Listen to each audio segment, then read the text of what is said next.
প্রিয় উপস্থিতি, ইসলামী রাষ্ট্রের উদাহরণ হিসাবে আমরা খোলাফায়ে রাশিদিনের দিকে আলোকপাত করতে পারি। তেনারা বেশ কিছু সময় রাষ্ট্র পরিচালনার দায়িত্বে ছিলেন। এখন তো বলা হয় ইসলামে আবার রাজনীতি কিসের, ধর্ম নিয়ে হুজুররা রাজনীতি করে, এরকম বিভিন্ন চমকপ্রদ মানুষের চিত্তাকর্ষক স্লোগান পাওয়া যায়। তো এই যে খোলাফায়ে রাশিদিন, নবী করিম সাল্লাল্লাহু আলাইহি ওয়াসাল্লাম যে রাষ্ট্র পরিচালনা করে গিয়েছেন, এগুলো কোরআন হাদিসের ভিত্তিতেই তো তারা রাষ্ট্র পরিচালনা করেছেন। তো এখন যদি কোনো হুজুর বা কোনো ইসলামিক দল রাষ্ট্র পরিচালনা করতে যায়, তো তাদেরকে ট্যাগ দেওয়া হয় ধর্মকে বিক্রি করে তারা রাজনীতি করতেছে, ধর্ম বাদ দিয়ে আসো রাজনীতি করতে। এটা একটা ভুল স্লোগান, এটা একটা ভুল মতবাদ, এবং এটা হচ্ছেন শয়তানি একটা প্রোপাগান্ডা। এবং এই কথার সাথে যদি কোনো মুসলিম, কোনো মৌমিন এই মতামতের সঙ্গে স্লোগান মিলিয়ে নিজেকেও মিলিয়ে দেয়, তাহলে সে একটা কুফরি মতবাদের সঙ্গে সম্মিলিত হয়ে যায়। আলহামদুলিল্লাহি ওয়া কাফা ওয়া সালামুন আলা ইবাদিহিল্লাযীনা ইসতাফা, আম্মা বা'দ, ফাউযু বিল্লাহি মিনাশ শাইতানির রাজীম, বিসমিল্লাহির রহমানির রহিম। ومن لم يحكم بما أنزل الله فأولئك هم الفاسقون ومن لم يحكم بما أنزل الله فأولئك هم الظالمون. وعن أبي هريرة رضي الله تعالى عنه قال قال رسول الله صلى الله عليه وسلم: سبعة يظلهم الله في ظله يوم لا ظل إلا ظله: الإمام العادل، وشاب نشأ في عبادة الله، ورجل قلبه معلق في المساجد، إلى آخر الحديث. أو كما قال رسول الله صلى الله عليه وسلم. وقال الله سبحانه وتعالى في شان حبيبه: يا أيها الذين آمنوا صلوا عليه وسلموا تسليما. درود إبراهيم পড়ি اللهم صل على محمد وعلى آل محمد كما صليت على إبراهيم وعلى آل إبراهيم إنك حميد مجيد. اللهم بارك على محمد وعلى آل محمد كما باركت على إبراهيم وعلى آل إبراهيم إنك حميد مجيد. بلغ العلا بكماله، كشف الدجى بجماله، حسنت جميع خصاله، صلوا عليه وآله. মহান রব্বুল ইজ্জাতের দরবারে লাখো কোটি শুকরিয়া ও সুজুদ পেশ করছি যে এই মহান মুনিব আমাদের সকলকে জুমার নামাজ আদায়ের উদ্দেশ্যে দুনিয়ার জরুরত থেকে ফারেক করে, দুনিয়াবি সমস্ত কর্মকাণ্ড থেকে পৃথক করে তেনার মহান হুকুম পালনের উদ্দেশ্যে পৃথিবীর সর্বোৎকৃষ্টতম জায়গা আল্লাহর ঘর মসজিদে এসে বসার তৌফিক দিয়েছেন। এই জন্য সেই মহান মনিবের দরবারে শুকরিয়া আদায় করছি। সকলে বলছে আলহামদুলিল্লাহ। দুরুদ ও সালাম পাঠ করছি মানবতার মুক্তির দূত নবিকুল সর্দার রাসূল করিম সাল্লাল্লাহু আলাইহি ওয়াসাল্লামের উপরে। আল্লাহ সুবহানাহু ওয়া তাআলার ফজল ও করমে যেই সমস্ত বান্দাদের উপরে আল্লাহ রাব্বুল আলামিনের নেক দৃষ্টি পড়ে, সেই সমস্ত বান্দাদের জন্য আল্লাহ রাব্বুল আলামিনের হুকুম, আল্লাহ রাব্বুল আলামিনের বিধান পালন করা সহজ হয়ে যায়। সম্মানিত উপস্থিতি, আমি আপনাদের সামনে কোরআনুল কারীমের সূরাতুল মায়েদার 40তম আয়াত 45তম আয়াত তেলাওয়াত করেছি। রাসূলুল্লাহ সাল্লাল্লাহু আলাইহি ওয়াসাল্লামের মুখ নিঃসৃত স্বর্ণবাণী থেকে প্রসিদ্ধ একটি হাদিসের খণ্ডাংশ পাঠ করেছি। এই আয়াত এবং হাদিসের আলোকে আজকের যে আলোচনার শিরোনাম সেটা হচ্ছেন ইসলামী রাষ্ট্রের গুরুত্ব ও প্রয়োজনীয়তা। একটি দেশে যদি ইসলামী রাষ্ট্র হয়ে যায় বা একটা দেশ ইসলামিক রাষ্ট্র হওয়াটা কতটুকু গুরুত্ব রাখে, কতটা প্রয়োজনীয়তা বহন করে, এই সম্পর্কে আজকের আলোচনা। তো ইসলামী রাষ্ট্র বলতে আমরা কি বুঝি? ইসলামী রাষ্ট্র এমন একটি রাষ্ট্রকে বোঝানো হয় যা ইসলামের মূল নীতি, ইসলামের শরিয়াতের ভিত্তিতে পরিচালিত হয়, তাকেই আসলে ইসলামী রাষ্ট্র বা ইসলামী রাষ্ট্র ব্যবস্থা বলে। এই ধরনের রাষ্ট্রের শাসন ব্যবস্থা, আইন, নীতি, নৈতিকতা এসবগুলোই ইসলামী শরিয়া বা ইসলামিক ল বা ইসলামিক আইন অনুযায়ী গঠিত হয়, পরিচালিত হয়। ইসলামী রাষ্ট্রের মূল উদ্দেশ্য হলো আল্লাহ তাআলার নির্দেশিত, আল্লাহ রাব্বুল আলামিনের দেখানো নির্দেশিত বিধান মেনে চলা এবং সমাজে ন্যায় ও ইনসাফ প্রতিষ্ঠা করা হচ্ছেন ইসলামী রাষ্ট্রের মূল বিষয় বা মৌলিক দায়িত্ব। আমরা ইসলামী রাষ্ট্রের কিছু মূল বিষয় বা বৈশিষ্ট্য সম্পর্কে আলোচনা করব। প্রিয় উপস্থিতি, ইসলামী রাষ্ট্রের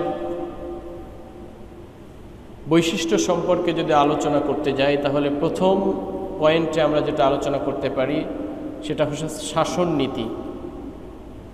ইসলামী রাষ্ট্রের শাসন নীতি কোথা থেকে আসে? এই নীতিটা কোথা থেকে গ্রহণ করা হয়? একটা মানুষ আর একটা মানুষকে যখন শাসন করতে যায় তখন সঙ্গত কারণে যে সেও একজন মানুষ, আমিও একজন মানুষ, সুতরাং আমি মানবে রচিত বিধান দ্বারা কেন পরিচালিত হব? তো একজন মানুষকে আর একজন মানুষ যখন শাসন করতে যায়, সেই শাসনটার নীতিটা যদি স্রষ্টা কর্তৃক নীতি হয় তাহলে সেই মানুষ মানতেও সহজ হয় এবং সেটা নিখুঁত হয়, মানুষের উপকারে হয়, ক্ষতি হয় না। সেই ক্ষেত্রে ইসলামের শাসন নীতির মূল নীতি হচ্ছেন কোরআন এবং সুন্নাহর ভিত্তিতে গঠিত হয়। শাসক বা নেতা কোরআন ও সুন্নাহর নির্দেশনা অনুযায়ী সমাজ পরিচালনা করে থাকেন। 2 নম্বর পয়েন্ট হচ্ছেন আইন ব্যবস্থা। ইসলামী রাষ্ট্রের আইন ইসলামী শরিয়া অনুযায়ী পরিণত হয়, যেখানে ব্যক্তি ও সমাজের সকল কার্যক্রম ইসলামের বিধান অনুযায়ী নিয়ন্ত্রিত হয় তথা যাবতীয় আইন হবে মানুষের কল্যাণে এবং কোনো আইন শরিয়ার বিরুদ্ধে যাবে না, মানুষের মৌলিক বিধান লঙ্ঘন হবে না। সামাজিক ন্যায় বিচার। ইসলামী রাষ্ট্রের একটি গুরুত্বপূর্ণ দিক হলো সামাজিক ন্যায় বিচার প্রতিষ্ঠা করা, যেখানে ধনী গরিব, প্রজা মন্ত্রী, মালিক শাসক সবাই যেখানে সমান অধিকার পাবে, সঠিক ন্যায় বিচার পাবে। প্রজার জন্য যেই বিচার, শাসকের জন্য সেই বিচার থাকবে।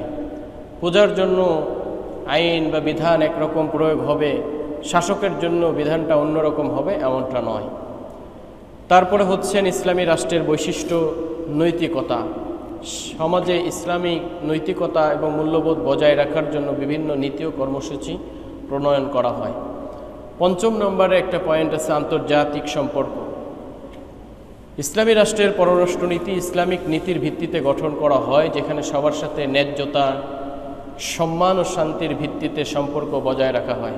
প্রিয় উপস্থিতি, একটা দেশের জন্য যদি এই কয়টা পয়েন্ট তথা শাসন নীতি, আইন ও ব্যবস্থা, সামাজিক ন্যায় বিচার, নৈতিকতা এবং আন্তর্জাতিক সম্পর্ক যথাযথভাবে একটা দেশের নাগরিকের উপরে সঠিকভাবে প্রয়োগ করা যায় তাহলে ওই দেশে শান্তি আসা অবশ্যই খুবই সহজ হয়ে যায়।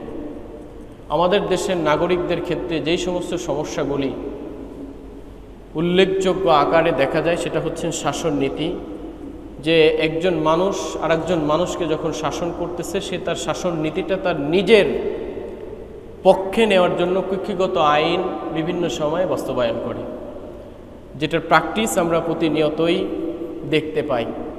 বিভিন্ন সময়ে আমাদের যে সংসদীয় ল রয়েছে, সংবিধান রয়েছে, সেই সংবিধান নিজেদের স্বার্থে বিভিন্ন সময় কাটছাট করা হয়, সংযোজন করা হয়, বিয়োজন করা হয়। কথা সত্য না মিথ্যা? কি বলেন আপনারা? সত্য না? তো যখন এই নীতিটা কোরআন এবং হাদিস থেকে নেওয়া হবে, এই বিধান এবং এই লটা কোরআন এবং হাদিস থেকে নেওয়া হবে, তখন নিজের স্বার্থের বিরুদ্ধে গেলেও সেখানে আর হাত দেওয়ার কোনো সুযোগ থাকবে না।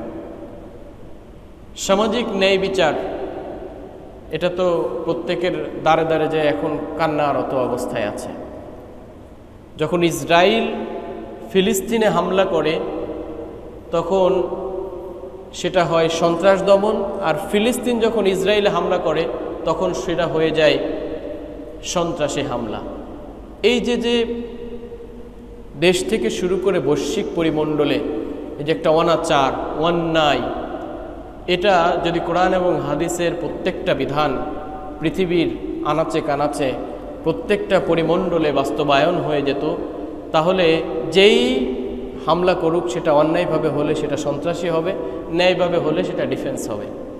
কিন্তু আজকে যার পাওয়ার আছে, যার শক্তি আছে, যার সক্ষমতা আছে, সে অন্যায় করলেও সেটাকে বৈধতা দেওয়া হয়, এবং এই বৈধতার সর্বশ্রেষ্ঠ মাধ্যম হচ্ছেন জাতিসংঘ। ইসরায়েলে কর্তৃক ফিলিস্তিনে অন্যায়ভাবে যেরকমভাবে অত্যাচার করা হচ্ছে একটা জাতির পরে, সেটা মুসলিম হোক অথবা মুসলিমের বাইরে হোক, যেইভাবে মানুষের উপরে নির্বিচারে অত্যাচার জুলুম করা হয়, সেই জুলুমকে প্রতিহত করার জন্য ধরেন জাতিসংঘে একটা বৈঠক আহ্বান করা হয়। সেই বৈঠকে 4টা দেশ সেটাকে সমর্থন করে যে এটাকে বন্ধ করতে হবে, আর একটা দেশ বলে না, এটা চলতে থাকবে। তার মানে ভেটো দেওয়া বলে যেটা। এই যে সার্বিকভাবে যেখান থেকে শান্তি প্রতিষ্ঠার কথা বলা হয়েছে, জাতিসংঘ আসলে মূল উদ্দেশ্য ছিল সারা বিশ্বময় শান্তি প্রতিষ্ঠা করা, কিন্তু সেই জাতিসংঘ আজকে শান্তি তো প্রতিষ্ঠা করেই না, বরং কোনো একটা নির্দিষ্ট জাতিগোষ্ঠীর হয়ে তারা অন্য জাতিগোষ্ঠীর উপরে সমস্যা, যুদ্ধ, অন্যায়, অত্যাচার চাপিয়ে দেয়। প্রিয় উপস্থিতি, এই যে সামাজিক থেকে শুরু করে দেশীয় থেকে শুরু করে বৈশ্বিক পরিমণ্ডলে যেই অত্যাচার, অন্যায়, অবিচার পরিচালিত হয়, সেটা যদি ইসলামিক বিধান দ্বারা সুন্দরভাবে প্রত্যেকটা মানুষ থেকে শুরু করে দেশ থেকে শুরু করে বৈশ্বিক পরিমণ্ডলে বাস্তবায়ন হতো, তাহলে এই সমস্যাগুলো দূরীভূত হতো। প্রিয় উপস্থিতি, ইসলামী রাষ্ট্রের উদাহরণ হিসাবে আমরা খোলাফায়ে রাশিদিনের দিকে আলোকপাত করতে পারি, যে আমাদের যেই খোলাফায়ে রাশিদিন হজরতে আবু বকর সিদ্দিক রাদিয়াল্লাহু তাআলা আনহু, হজরত ওমর ফারুক রাদিয়াল্লাহু তাআলা আনহু, হজরত ওসমান রাদিয়াল্লাহু তাআলা আনহু এবং হজরত আলী রাদিয়াল্লাহু তাআলা আনহু, তেনারা বেশ কিছু সময় রাষ্ট্র পরিচালনার দায়িত্বে ছিলেন। এখন তো বলা হয় ইসলামে আবার রাজনীতি কিসের, ধর্ম নিয়ে হুজুররা রাজনীতি করে, এরকম বিভিন্ন চমকপ্রদ মানুষের চিত্তাকর্ষক স্লোগান পাওয়া যায়।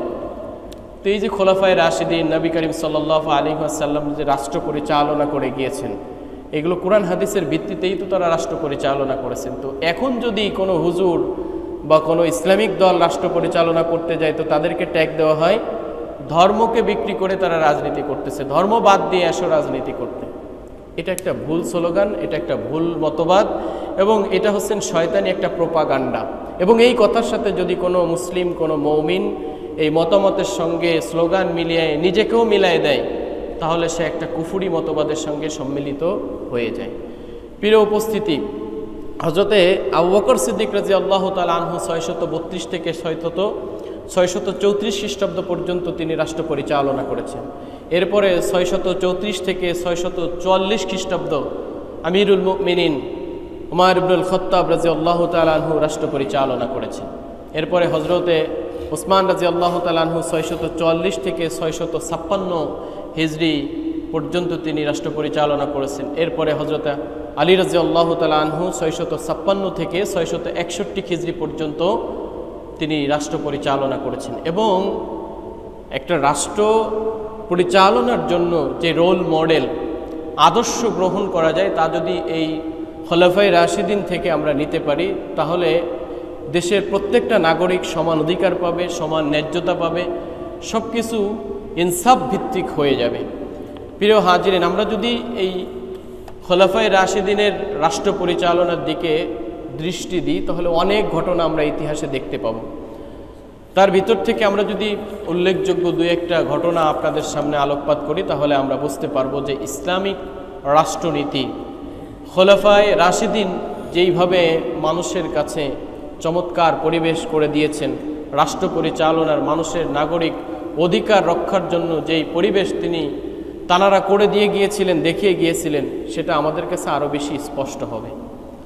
একবার হযরত উমর রাদিয়াল্লাহু তাআলা আনহুর ছেলে, নিজের সন্তান আব্দুল্লাহ রাদিয়াল্লাহু তাআলা আনহু একজন সাধারণ মানুষের সাথে একটি আর্থিক বিরোধে জড়িয়ে পড়েন। অর্থাৎ প্রেসিডেন্টের সন্তান, প্রধানমন্ত্রীর ছেলে, যেরকম তারেক জিয়া, মিস্টার সজীব ওজেদ জয়, ইনাদের মতো ব্যক্তিত্ব বর্তমান সময়ে যদি আমরা প্রেক্ষাপট বিবেচনা করি, যে হযরত উমর ফারুক রাদিয়াল্লাহু তাআলা আনহুর ছেলে হযরত আব্দুল্লাহ রাদিয়াল্লাহু তাআলা আনহু একজন সাধারণ মানুষের সাথে একটি আর্থিক বিরোধে জড়িয়ে পড়েন। বিষয়টি যখন শোনামিলা হয়, তখন বিষয়টা আদালত পর্যন্ত গিয়ে পৌঁছায়।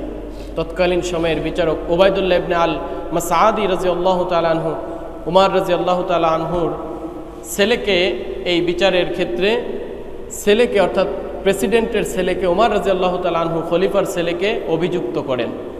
হযরত উমর রাদিয়াল্লাহু তাআলা আনহু নির্দ্বিধায়, বিনা সংকোচে বিচারকের দেওয়া রায় মেনে নেন এবং বিচারক যেই ফয়সালা দেন সেইভাবেই সেটার ফয়সালা নিষ্পত্তি হয়।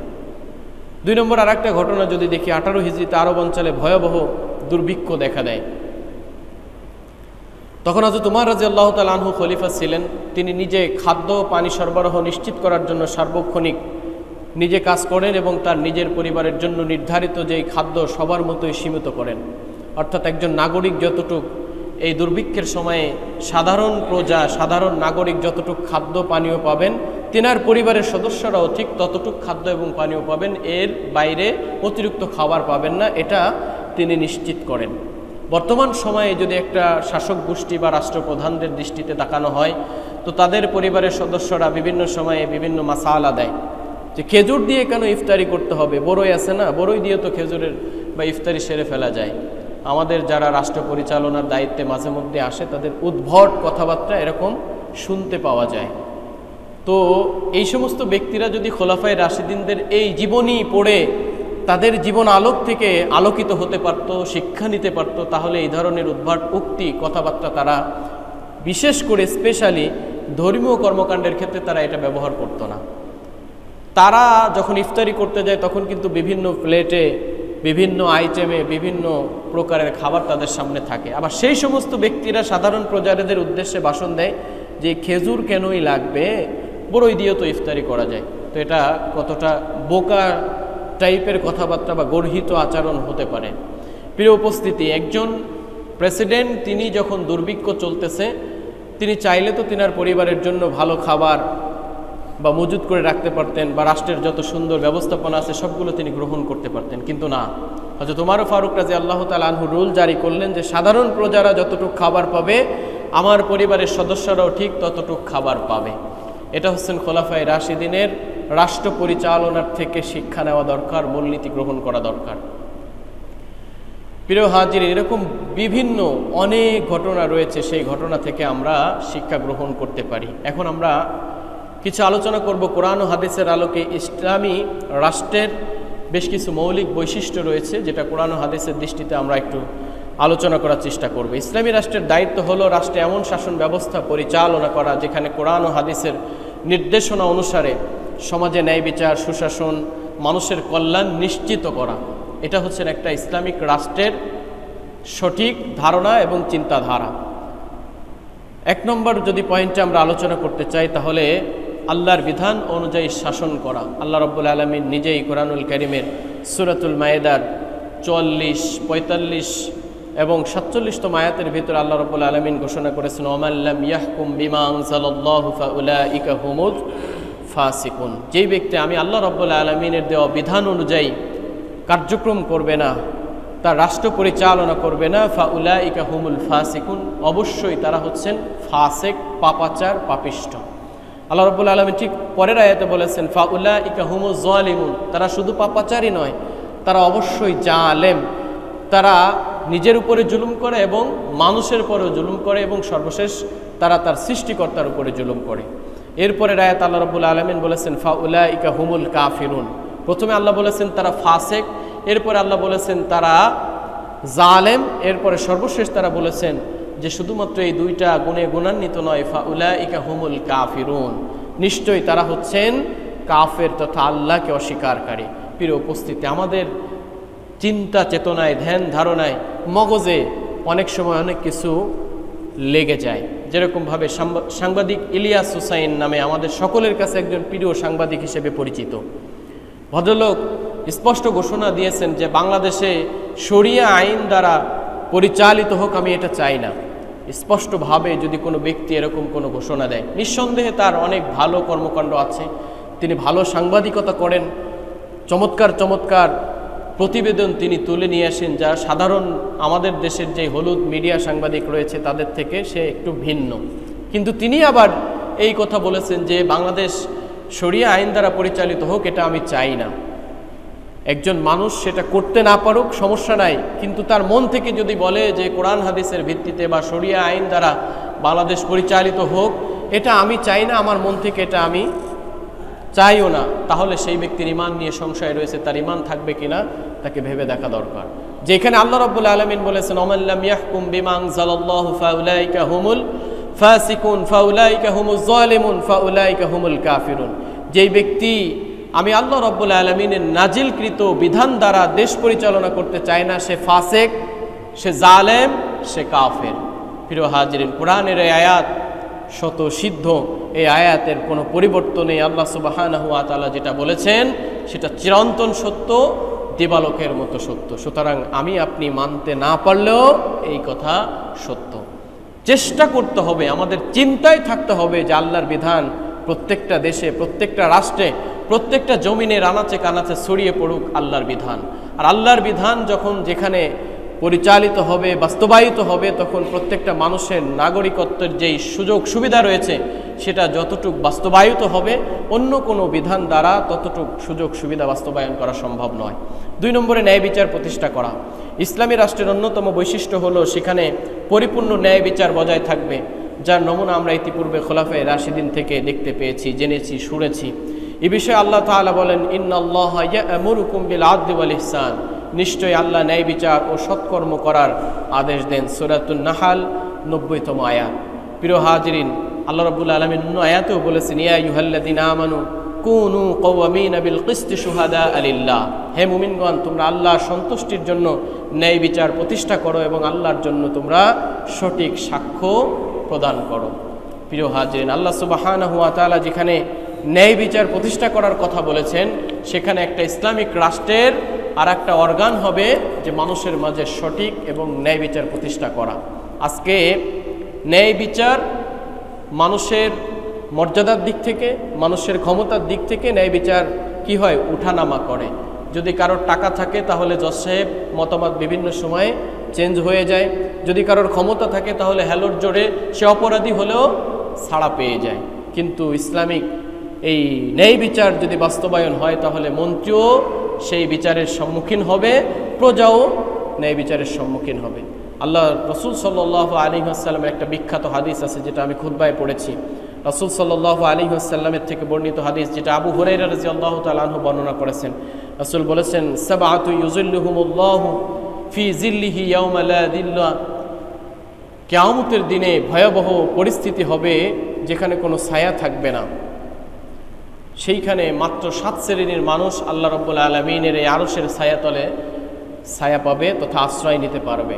তার ভিতর নাম্বার 1 ব্যক্তি হচ্ছেন আল ইমামুল আদিল, তথা ন্যায় বিচারক, শাসক, যে মানুষের ক্ষেত্রে বিচার করার সময় ন্যায় বিচার করে। সেই সমস্ত শাসক, সেই সমস্ত ব্যক্তিবর্গ আল্লাহ রাব্বুল আলামিনের এই আরশের ছায়াতলে তারা সেই সময় এই বিভীষিকাময় পরিস্থিতিতে আল্লাহর আরশের ছায়াতলে তারা আশ্রয় নিতে পারবে, ছায়া পাবে। এরপর আরও বেশ কিছু পয়েন্ট আছে। ওয়াশাবুন নাশা ফি ইবাদাতিল্লাহ, যারা যৌবন বয়সে ইবাদতে কাটায়। ওয়ারাজুলুন কলবুহু মুআল্লাকুন ফিল মসজিদ, যেই ব্যক্তির দিলটা আল্লাহর ঘর মসজিদের সঙ্গে জুড়ে থাকে, যে জোহর পড়েছে, বের হচ্ছে, আসর কখন হবে এই আজান শোনার অপেক্ষায় থাকে, সে আসর আবার মসজিদে এসে পড়বে। এরকম 7 শ্রেণীর ব্যক্তিকে আল্লাহ রাব্বুল আলামিন আরশের ছায়াতলে ছায়া দেবেন। তার 1 নম্বর ব্যক্তি হচ্ছেন যে ন্যায় বিচারক, ন্যায়পরায়ণ শাসক হতে হবে। প্রিয় হাজিরিন, 3 নম্বর পয়েন্ট আমরা যেটা আলোচনা করতে চাই, জনগণের নিরাপত্তা নিশ্চিত করা। একটা ইসলামিক রাষ্ট্রের আর একটা অন্যতম অর্গান শাখা হচ্ছেন যে মানুষের সাধারণ থেকে শুরু করে সকলের নিরাপত্তা বিধান নিশ্চিত করা। আল্লাহ রাব্বুল আলামিন কোরআনে স্পষ্ট নির্দেশনা দিয়ে বলেন, আল্লাযীনা ইম্মাক্কান্নাহুম ফিল আরদ আকামুস সালাহ ওয়া আতাউয যাকাহ ওয়া আমারু বিল মা'রুফ ওয়া নাহাউ আনিল মুনকার। যদি ইসলামিক ব্যক্তিত্বরা রাষ্ট্র পরিচালনা করে তাহলে তাদের প্রথম কর্মকাণ্ড হচ্ছেন তারা নামাজ কায়েম করবে, জাকাতের বিধান প্রতিষ্ঠা করবে, সৎ কাজের আদেশ করবে, অসৎ কাজ থেকে নিষেধ করবে। যদি এই লাস্টের দুইটা পয়েন্ট, একটা হচ্ছেন আল্লাহ রাব্বুল আলামিনের বিধান, আল্লাহ সুবহানাহু ওয়া তাআলার কথা এত হিকমতপূর্ণ, এত তাৎপর্যপূর্ণ ব্যাখ্যা করলে বোঝা যায় যে তিনি প্রথম বলেছেন ইম্মাক্কান্নাহুম ফিল আরদ আকামুস সালাহ। যদি ইসলামিক ব্যক্তিত্বরা রাষ্ট্র পরিচালনা, রাষ্ট্র ক্ষমতায় আসে তাহলে তাদের প্রথমতম কাজ হবে নামাজ কায়েম করা। একটা ব্যক্তি যখন নামাজি হবে তখন আল্লাহ রাব্বুল আলামিন আয়াতে বলেছেন ইন্নাস সালাতা তানহা আনিল ফাহশাই ওয়াল মুনকার, নিশ্চয়ই নামাজ হচ্ছেন সমস্ত ধরনের গর্হিত কাজ থেকে মানুষকে বিরত রাখে। তাহলে একটা হচ্ছে নামাজের মাধ্যমে সে শৃঙ্খল হবে, নৈতিকতা ডেভেলপ করবে এবং সব ধরনের অশ্লীল এবং ফাহিশা কর্মকাণ্ড থেকে সে বেঁচে থাকবে। তারপরে মানুষের অর্থনৈতিক যেই সমস্যা আছে, দৈন্যতা আছে, সেই অর্থনৈতিক সমস্যাকে দূরীভূত করার জন্য আল্লাহ সুবহানাহু ওয়া তাআলার বিধান জাকাতের আইন প্রতিষ্ঠা করবে। আর জাকাতের বিধান আইন যদি কোনো সমাজে, কোনো রাষ্ট্রে পরিপূর্ণভাবে বাস্তবায়িত হয়, যিনি জাকাত দিতে পারেন তার জাকাতটা সঠিকভাবে গ্রহণ করে যিনি জাকাত প্রাপ্ত তাকে যদি সঠিকভাবে জাকাতটা বন্টন করে দেওয়া যায় তাহলে মানুষ আর দরিদ্র থাকবে না, সবাই সুন্দর করে সকলেই একটা অর্থনৈতিক ভারসাম্য পরিস্থিতির ভিতরে চলে আসবে। এরপরে ওয়ামারু বিল মারুফ ওয়া নাহাউ আনিল মুনকার, সর্বশেষ হচ্ছেন যে সে সৎ কাজের আদেশ করবে, অসৎ কাজের নিষেধ করবে।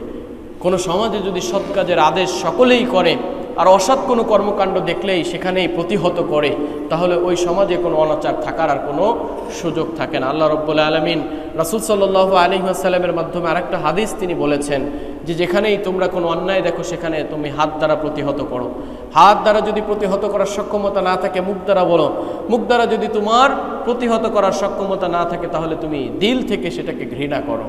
বর্তমান পরিস্থিতিতে এমন অনেক মানুষ দেখা যায় যে একজন অন্যায় করতেছে, সেই অন্যায়টাকে সাপোর্ট করার জন্য অনেক মানুষ তার পিছনে বসে আছে। তাহলে মানুষের দিমাগ, মানুষের দিল, মানুষের চিন্তা চেতনা কোন লেভেলে পৌঁছাইলে যে একজন মানুষ অপরাধ করতেছে সেই অপরাধকে সমর্থন করে যাচ্ছে শত শত মানুষ, একটা দেশ থেকে বৈশ্বিক পরিমণ্ডলের অনেকগুলো শাসক গোষ্ঠীও সেটাকে কি করতেছে, সাপোর্ট করতেছে। তাহলে এই যে সম্মিলিত মানুষের চিন্তা, নিজের স্বার্থ হাসিল করার জন্য যে বৈশ্বিক রাজনীতি, নিজের স্বার্থসিদ্ধি হাসিল করার জন্য অন্যায়কে তারা অন্যায় বলতেছে না, ন্যায়কে তারা ন্যায় বলতেছে না। প্রিয় হাজিরিন, সুতরাং একটা সমাজে যখন ইসলামের এই বিধান ওয়ামারু বিল মারুফ ওয়া নাহাউ আনিল মুনকার, যে সৎ কাজের আদেশ এবং অসৎ কাজের নিষেধ, এই বিধানটা বাস্তবায়ন হবে তখনই সমাজ থেকে সব ধরনের অনাচার উঠে যাবে এবং ন্যায় বিচার যথাযথভাবে প্রতিষ্ঠা হবে। 4 নম্বরে সমাজের শৃঙ্খলা প্রতিষ্ঠা করা। একটা ইসলামিক রাষ্ট্রের আরেকটা অর্গান হচ্ছেন সমাজের শান্তি এবং শৃঙ্খলা প্রতিষ্ঠা করা।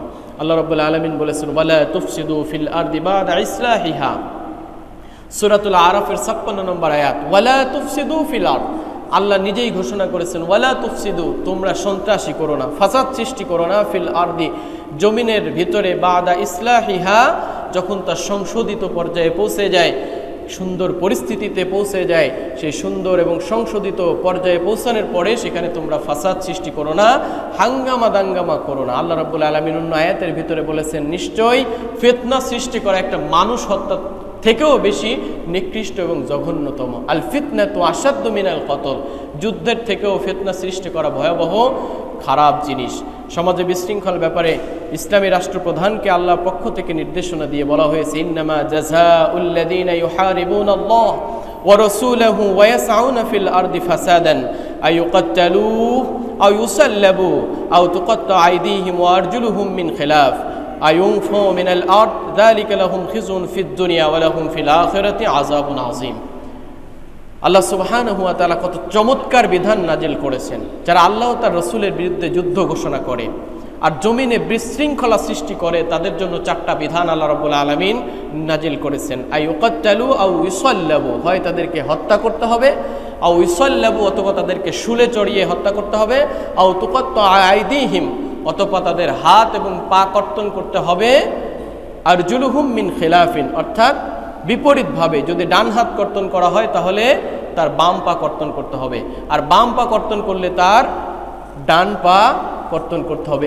এইভাবে মানে বিপরীতমুখী তার হাত পা কর্তন করে দিতে হবে যদি সে এইরকম আল্লাহ এবং আল্লাহ রসুলের বিধানের বিরুদ্ধে যুদ্ধ ঘোষণা করে এবং দেশের ভিতরে সমাজের ভিতরে যদি বিশৃঙ্খলা সৃষ্টি করে, তাহলে তার জন্য এই বিধান।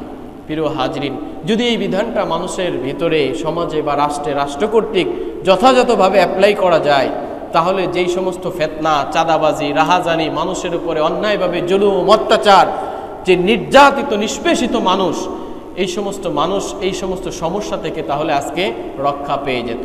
কারণ হচ্ছেন যখনই একটা দেশের ভিতরে বা একটা উপজেলার ভিতরে এই অন্যায় করার কারণে একেবারে হত্যার শুলে চড়িয়ে দেওয়া হবে এবং এটা যদি পাবলিক প্লেসে করা হয়, তাহলে হাজার হাজার মানুষ একেবারে শান্ত হয়ে যাবে যে যদি আমি এটা বিচার ফয়সালার মাধ্যমে প্রমাণিত হয় যে আমি এই সমস্যা করেছি, তাহলে আমাকে তো অবশ্যই হয় হত্যা করা হবে, নয় শুলে চড়ানো হবে, তা না হলে আমাকে উভয়ভাবে বিপরীতমুখীভাবে আমার হাত এবং পা কর্তন করে দেওয়া হবে।